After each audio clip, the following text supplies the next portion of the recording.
Bismillahirrahmanirrahim. Ini akan mendapatkan naungan di bawah naungan Allah Subhanahu wa taala pada hari kiamat. Ini yang pertama. Yang kedua,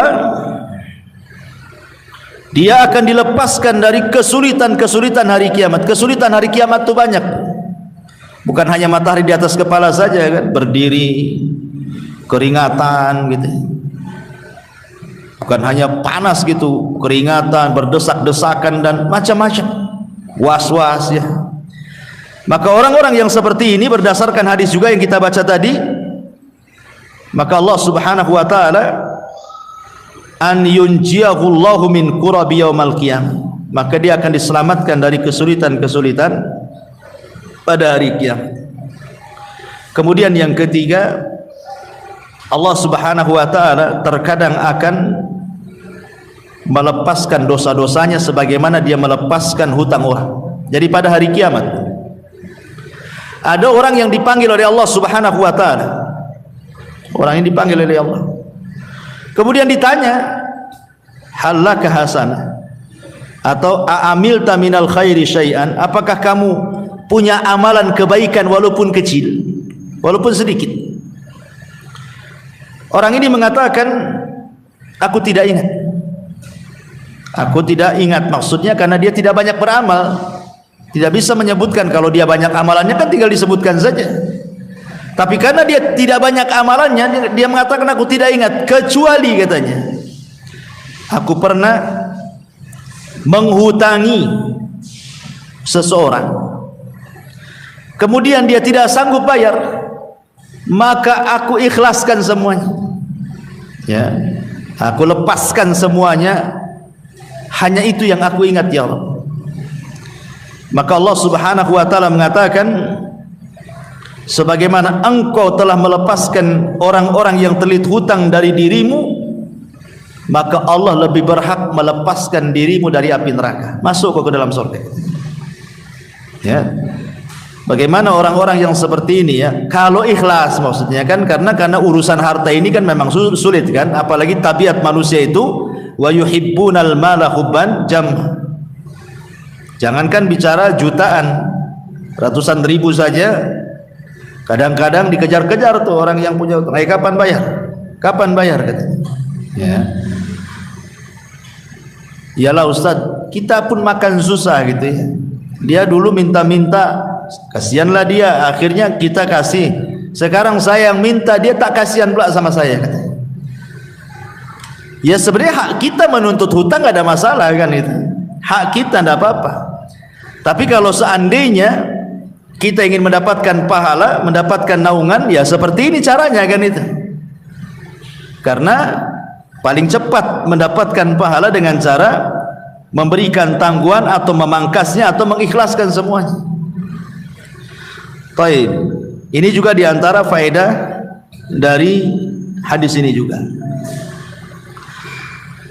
Kemudian juga faedah dari hadis ini juga adalah ketika Nabi SAW bicara tentang berusaha untuk menolong saudaranya, atau dalam bahasa lain disebut qadha hawaijin nas, melepaskan kesulitan-kesulitan manusia. Thabit Al-Bunani atau dalam riwayat Al-A'mash rahimahullahu taala, jadi ada seseorang ini ingin menemui orang tertentu di zaman Hasan Al-Basri rahimahullahu taala. Di zaman Hasan Al-Basri rahimahullahu taala, jadi dia datang kepada Hasan Al-Basri, "Ya Imam, berikan kepadaku kawan agar aku bisa menemui seseorang." Mungkin seseorang ini entah pejabat, entah apa gitu kan, kita sulit kalau orang biasa menemui pejabat. Harus ada orang dekat dia ya kan, atau orang yang berpengaruh lah, supaya kita bisa menemuinya. Sementara bukan hanya sekedar butuh teman yang berpengaruh kepada orang tersebut, perjalanan pula jauh. Jadi dia meminta tolong kepada Hasan Al-Basri, "Berikan teman untukku. Aku ingin ketemu dengan seseorang, tapi tidak mungkin aku ketemu dengan dia kecuali engkau yang kasih rekomendasi."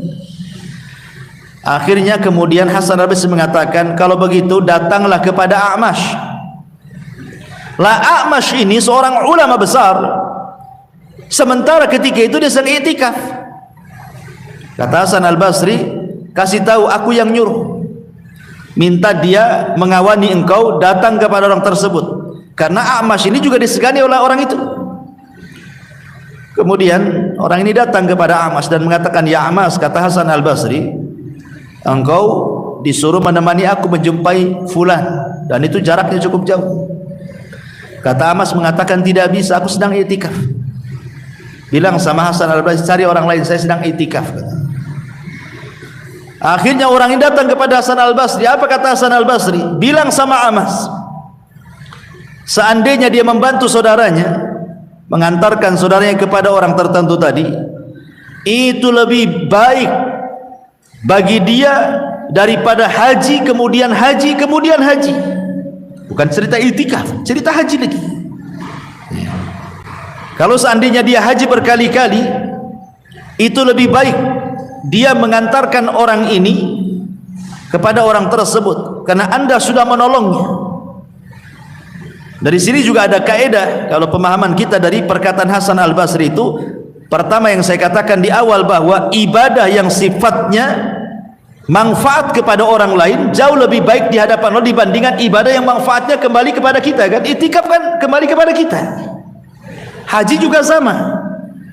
Tetapi mengantarkan orang ini kan manfaat untuk orang itu juga. Makanya kata Hasan al-Basri, katakan kepada A'mash itu, seandainya dia mau menolong orang ini mengantarkan, jauh lebih baik pahalanya dibandingkan dia haji kemudian haji kemudian haji gitu. Apalagi i'tikaf. Nah, soalnya seperti itu. Jadi luar biasa kan, menolong orang ini luar biasa gitu pahalanya. Kata Hasan al-Basri rahimahullahu ta'ala. Ma'asyiral muslimat yang dimuliakan Allah Subhanahu wa taala. Kemudian juga dalam hadis ini yang paling penting juga adalah menutup aib. Di dunia ini selain para nabi, tidak ada manusia yang sempurna 100%, dan tidak pula ada orang yang berdosa 100%. Tidak ada manusia yang sempurna 100%, tidak ada juga yang berdosa 100%. Pasti orang itu di antara sempurna dan berdosa. Artinya tidak ada yang sempurna. Mungkin seseorang itu sekali-kali dia berbuat baik, sekali-kali dia maksiat, atau terkalahkan kebaikannya dari maksiat, atau terkalahkan maksiat dari kebaikannya. Manusia kan seperti itu. Artinya setiap manusia itu punya salah dan dosa. Karena kita tahu bahwa manusia itu ada salahnya, terkadang satu sisi ada salahnya, terkadang satu sisi juga ada dosanya, maka kita tidak bisa mencela orang. Ketika kita kemudian membongkar aib orang lain, apakah kemudian para pembongkar aib itu pada badannya tidak ada aib? Pasti ada aib, tidak mungkin tidak ada aib. Namanya tidak ada manusia yang sempurna, kan? Pasti kita juga punya aib. Sebagaimana orang itu punya aib, kita juga sama. Makanya kenapa dalam sebuah hadis Nabi SAW mengatakan, Innallaha hayyun sittirun yuhibbul haya was sitra. Allah itu zat yang maha pemalu lagi maha penutup, dan Allah suka dengan hamba-hambanya pemalu dan hamba-hambanya penutup aib orang. Allah suka, karena di antara sifat Allah itu sittir, menutup aib. Makanya sering saya katakan, Bu, kenapa orang itu dihargai manusia? Coba, kenapa ibu masih dihargai orang? Karena aib ibu kan orang tidak tahu masalahnya. Coba kalau setiap kita dibongkar oleh Allah aibnya, baik aib rumah tangga kita, baik aib kita sendiri, anak-anak kita, keluarga kita, mungkin nggak ada yang hormati kita. Allah yang menjadikan kita terhormat. Makanya ada orang-orang itu yang berbuat dosa di malam hari, Allah tutup aibnya di siang hari. Ada orang-orang berbuat dosa di siang hari, Allah pula tutup aibnya di malam hari. Sebab itulah semua manusia dihormati satu dengan yang lainnya. Kenapa? Karena belum terbongkar saja aibnya. Coba kalau terbongkar aibnya, Mungkin orang meletakkan pasir di atas kepala kita. Seperti perkataan Imam Ahmad ibn Hanbal rahimahullahu taala ketika dia belanja ke pasar. Imam Ahmad ini ke pasar belanja. Nengok murid-muridnya banyak di pasar. Imam Ahmad nenteng-nenteng barang kan itu. Kata murid-muridnya, "Ya Imam, antal imam. Kau ini imam. Tidak perlu kau bawa-bawa barang ini. Biar kami murid-muridnya yang membawa barang-barang ini, kau jalan saja." Kata Imam Ahmad, "Tidak. Ya. Ini belanja saya yang bawa. Kalian menghormati saya itu," kata Imam Ahmad, "karena kalian tidak tahu aibku saja," katanya. Kalau Allah bongkar aibku di hadapan kalian, tentu kalian akan meletakkan pasir di atas kepala aku, kata. Jadi kita bersyukur Allah masih menutup aib kita itu, karena dengan cara itulah kita masih dihargai orang lain karena belum terbongkar aibnya. Masing-masing kita punya aib.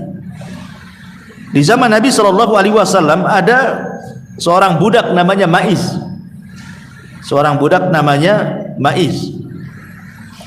Ma'iz ini punya tuan namanya Hazal. Jadi Ma'iz ini budak, kemudian dijadikan anak angkat oleh Hazal. Tiba-tiba Ma'iz ini berzina dengan sesama budak. Ketahuan sama Hazal, tuannya ini. Ya. Akhirnya kemudian dilaporkan sama majikannya. Padahal Ma'iz ini sudah tobat, ketahuan tuannya sekaligus bapak angkatnya, dia bertobat, tidak akan mengulangi lagi, berjanji. Maka Hazal memaksa dia untuk dilakukan had, dilakukan hukuman rajam karena Ma'iz sudah menikah, dia berzina, hukum rajam dalam Islam kan itu. Jadi Hazal ini akhirnya datang kepada Nabi SAW, kemudian menceritakan tingkah laku Ma'iz ini yang berzina dengan orang lain sementara dia sudah menikah. Berarti Hazal minta untuk ditegakkan hukum Islam, rajam. Kemudian datanglah Hazal melaporkan seperti itu.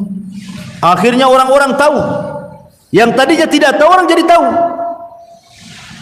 Maka karena urusannya sudah sampai kepada Rasulullah, akhirnya kemudian Ma'iz pun datang dan mengatakan, "Ya Rasulullah, zanaitu fatahhirni." Rasul, aku sudah berzina, bersihkan aku. Rasul, aku sudah berzina, bersihkan aku. Karena akhirnya kemudian Ma'iz meminta juga supaya ditegakkan rajam karena laporan bapaknya. Akhirnya dia ngaku lah kan gitu. Terpaksalah akhirnya ditegakkan hukum, dirajamlah Ma'iz. Sampai ketika dirajam itu ada sahabat yang mencela Ma'iz itu. Maka Rasul mengatakan, "Jangan kau cela Ma'iz." Kemudian setelah perajaman itu Rasul memanggil siapa? Hazal, bapak angkatnya. Dan Nabi SAW mengatakan, "Ya Hazal, lau satartahu biridaika kana khairan." Hazal, kenapa kau datang kepadaku menceritakan tentang perzinahan Ma'iz? Kalau engkau tutup aibnya, kau jangan cerita. Kamu panggil saja Ma'iz, nasihati dia supaya tobat. Tidak perlu harus datang kepadaku sehingga harus tegakkan hukum had, gitu maksudnya. Biar dia bisa bertobat. Jadi Rasul menyayangkan kepada Ma'iz kan. Kenapa? Kalimat itu menunjukkan apa? Rasul meminta kalau orang lain melakukan perbuatan dosa, kalau bisa kita tutup aibnya.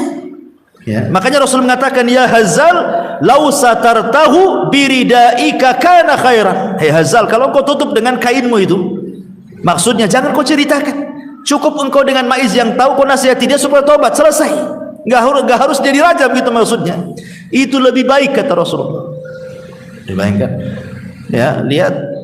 Dari sini menunjukkan bahwa sekalipun ibu melihat dengan mata kepala ibu ini, mamanya tetangga melakukan maksiat, tahulah dengan matanya, itu saja kita harus menutupi aibnya.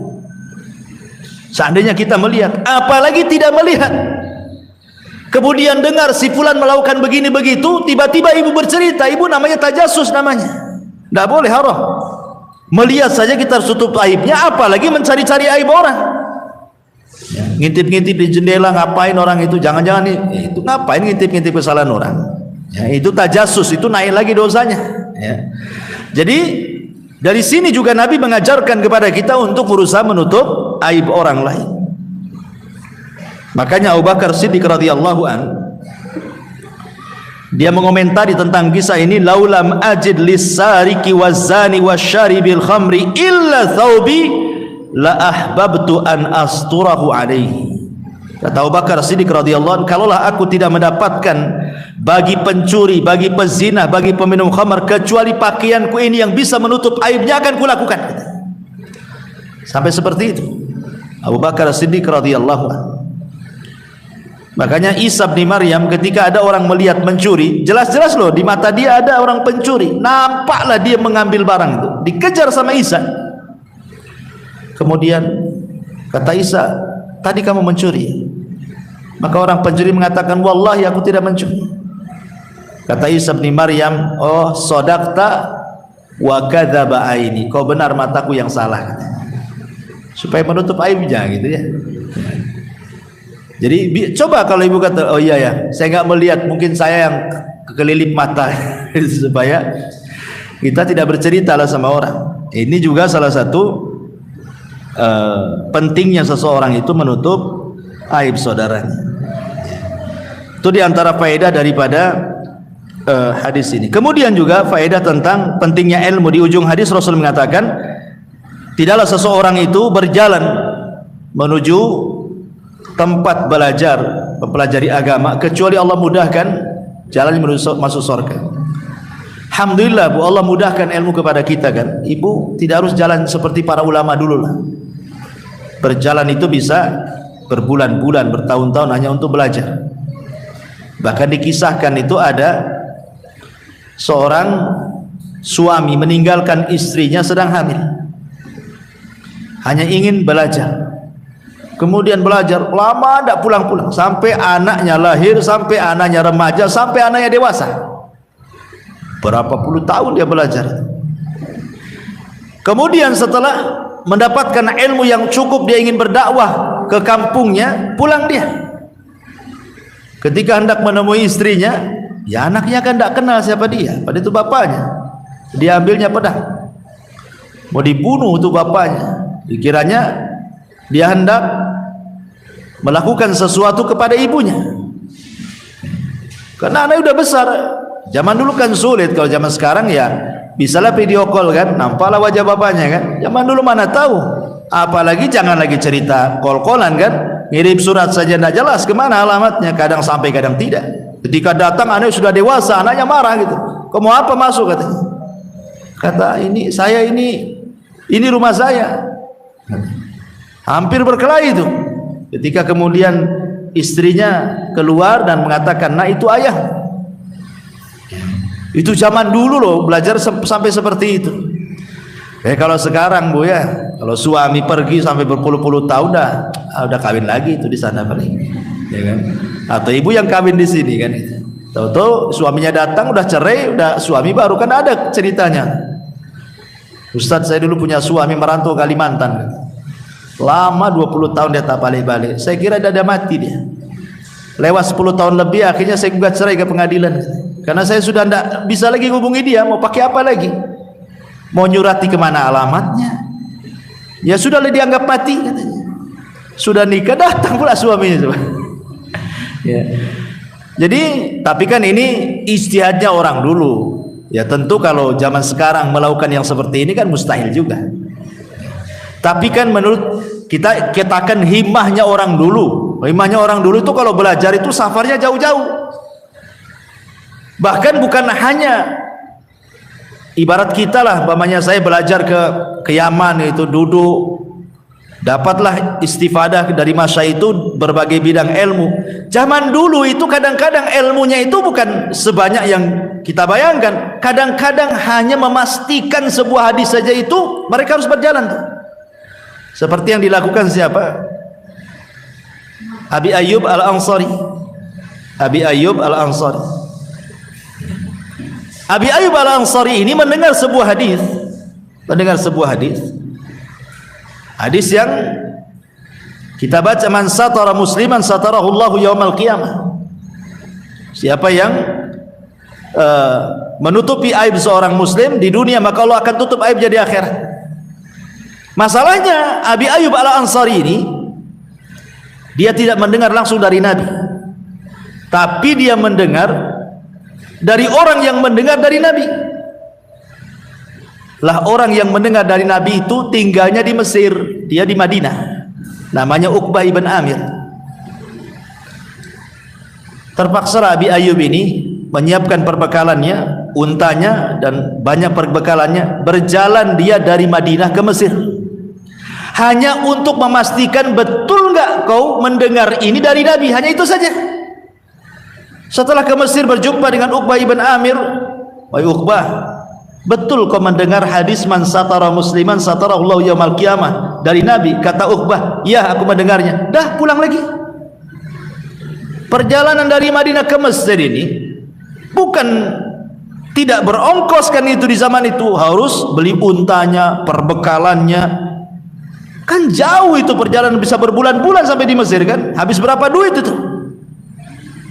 Tetapi demi memastikan itu saja, para sahabat itu menunjukkan apa? Mulianya sebuah ilmu.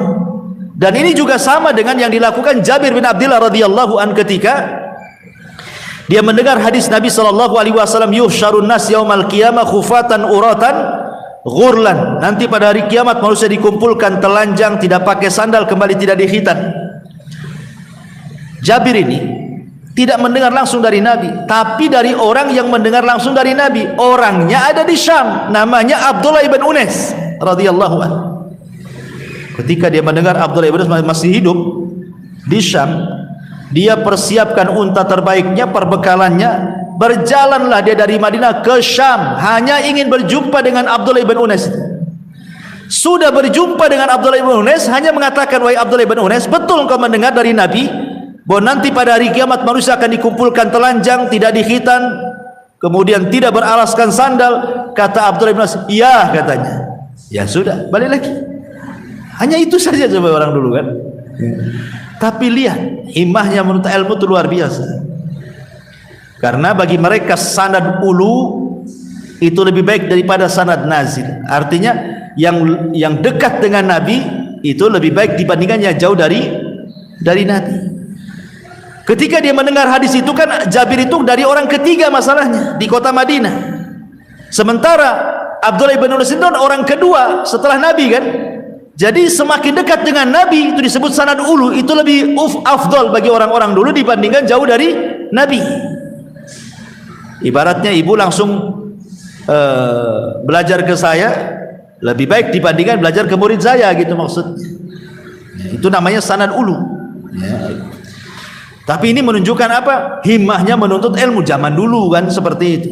Makanya mereka tahu hadis Nabi sallallahu alaihi wasallam, man salaka tariqan yaltamisu fihi ilman sahhalallahu bihi tariqan ilal jannah wa majtama'a qaumun fi baitin min buyutillah yatluna kitaballah wa yatadarasunahu bainahum illa nazalat alaihimus sakinah wa ghasyiyatuhumur rahmah wa hafathumul malaika wa dzakarallahu fi man indah.